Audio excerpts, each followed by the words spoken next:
We are in the eye of the storm, folks. There's no doubt about that. I told you on Friday that Monday we could be looking at a Black Monday situation, and it's as black a Monday as you can ask for. Dow down almost 1,800 as we speak.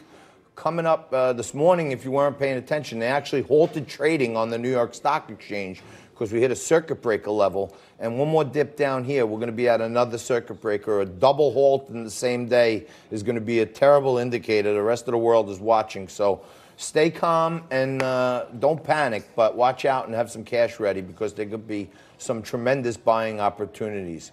Glanced over in all this fear, fright, and hysteria with the coronavirus is on Friday some fantastic jobs numbers.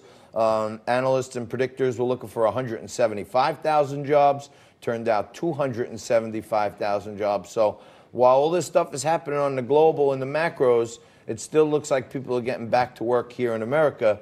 And to break that all down for us, joining me today, as usual on Monday, my good friend Fernando Uribe is here. He's the host of Politically Direct on Insider NJ, and he's a faculty member at Bergen Community College.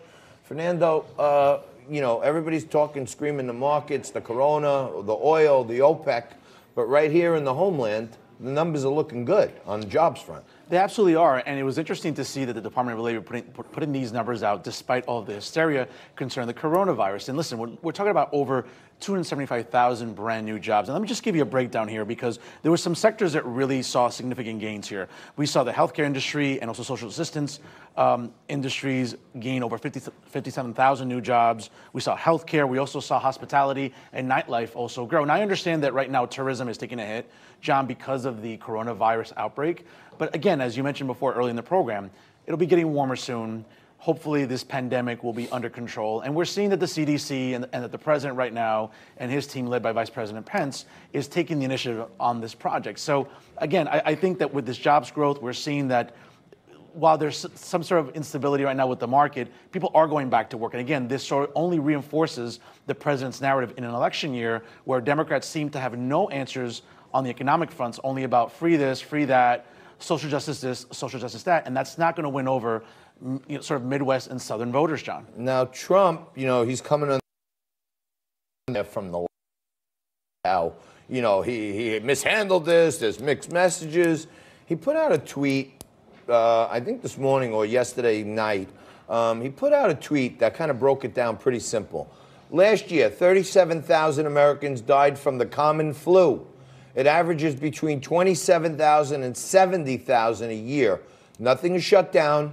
Life and the economy go on. At this moment, there are 546 confirmed cases of coronavirus and 22 deaths. Think about that. So nobody got all panicked out and start selling everything in their portfolio over the flu, which could kill up to 70,000 people a year. We got 22 people dead, God bless them, from the coronavirus, but it's not the fear, fright, and hysteria that we should be engaging in, as far as I'm concerned. No, I agree with you, and I think also too. I mean, the president's being very assertive here in sort of putting out a message that listen, let's calm down. And of course, listen, the last thing the president needs in an election year is any sort of recession. Which, let's be very honest, liberals and Democrats in Washington would love for that to happen. Now, whether or not, obviously, they're not wishing harm on anybody, but seeing these sort of numbers, especially in the market and that volatility, isn't going to do well for the president presently. But I'll tell you right now, John, it's going to rebound. And it's not going to come back to haunt the president. Again, this job market and this job growth in January and February, going back to 2019 and 2018, it's benefiting the president. And again, Democrats and liberals don't have an answer for that.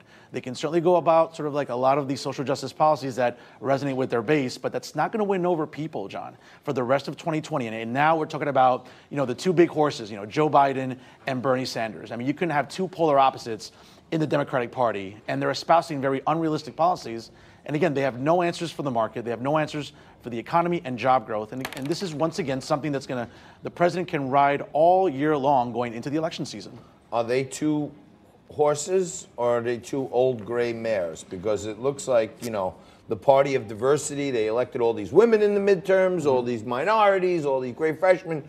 And at the end of all days, you got two white-haired upper 70-year-olds, and it's crazy. No, it's unbelievable. And for the party that always preaches about diversity and multiculturalism, guess what? It's two older white men sort of leading the race here for the Democratic nomination. And by the way, can someone tell me about why Congresswoman Tulsi Gabbard out of Hawaii is being kept out of the debates? I mean, she certainly qualifies for some delegates.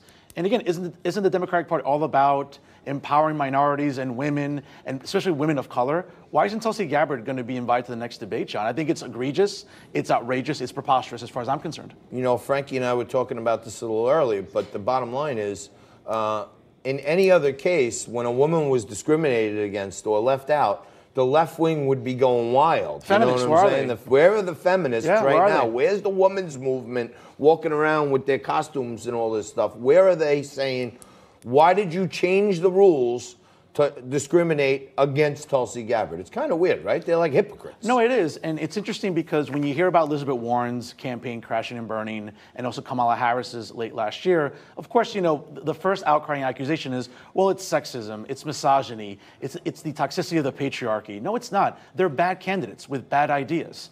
Now, again, I'm not going to sit here and try to empower Tulsi Gabbard up against Biden and Bernie Sanders, respectively. But you know what? Give her a chance to go on the stage. Give her a chance to sort of outline her platform. And again, for the party that always talks about diversity and multiculturalism, this is the farthest thing from it. And you know what? Democrats and liberals, they should be ashamed of themselves. I see it the same way you do, my friend. Thank you so much for joining us. You know what? If it was any other circumstance, the American Civil Liberties Union, all the women's organizations, Department of Labor, everyone would be out there asking why there are two sets of standards for the men and the women.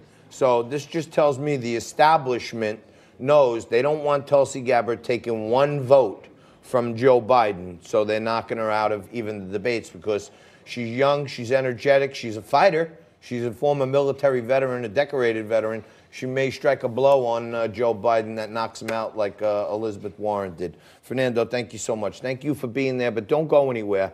Anna Proust is going to be here. She was handpicked as an advisor by General Petraeus to lead the Iraq reconstruction efforts. Knows a heck of a lot about what's going on in the Middle East and all those wars over there. We're going to break that down for you right after this.